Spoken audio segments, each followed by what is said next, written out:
Hi, thanks for joining me.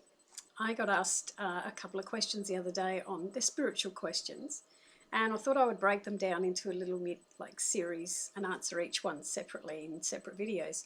So, one of the questions was, is there anything that we can do for spirit rather than expecting them to help us all the time?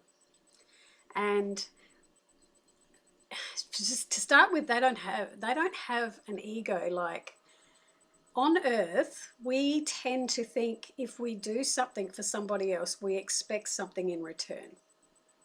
Or maybe we don't expect anything in return and we just keep giving and giving and giving and giving. But then it gets to a point where you go, look, I've actually been giving so much to this person and I'm not getting anything in return at all. And that's when you start to create boundaries, or you just want to leave that person's space. But if you think of it like if you've got a little baby, right, you've just had a baby in your life, you want to do absolutely everything for that baby. You don't expect anything in return. It's an unconditional love to just want to nurture, to give, make sure the baby's fed, kept warm, is in a comfortable place, is loved. I think that's very much like what spirit is to us. They are very, very giving. So they just want to feel an exchange of love, an exchange of gratitude, an exchange of appreciation. But it's not going to bother them if we don't actually give something back in return. What I have discovered myself with my own journey is I feel like they are so proud of me when I get a lesson. So one of the main things that you can do for spirit is to listen and to take heed of what they're telling you, because they're trying to move you from a stuck place of thinking into a more expanded place of thinking.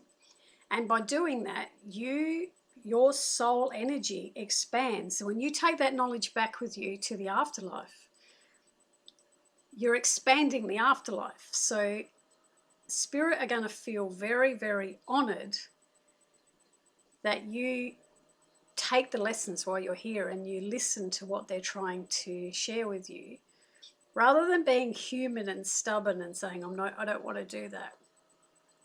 So, excuse me.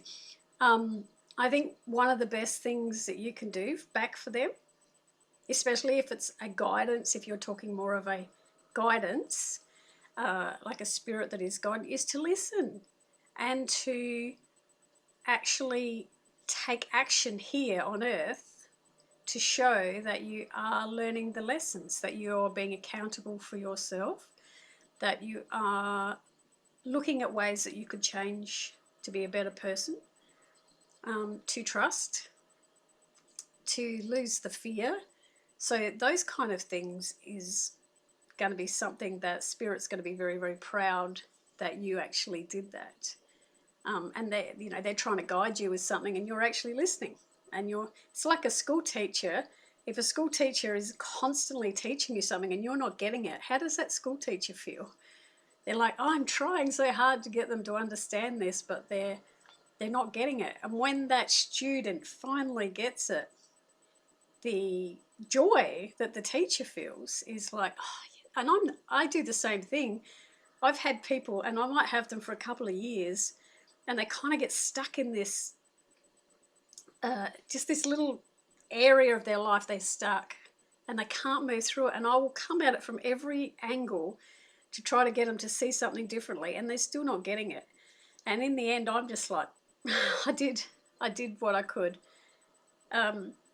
And some just never ever get it. And then others, when they actually get it, and then they go, oh my God, I know what you're talking about now. I understand what you've been talking about. It makes me feel so joyful, because it's kind of like sharing knowledge. And when all spirit are doing is sharing love and sharing knowledge. And when you're allowing it, when you're receiving it, that brings them joy. So that's probably the best thing you can do, is listen, acknowledge what they're trying to help you with, and try to change something about yourself. So take the lessons.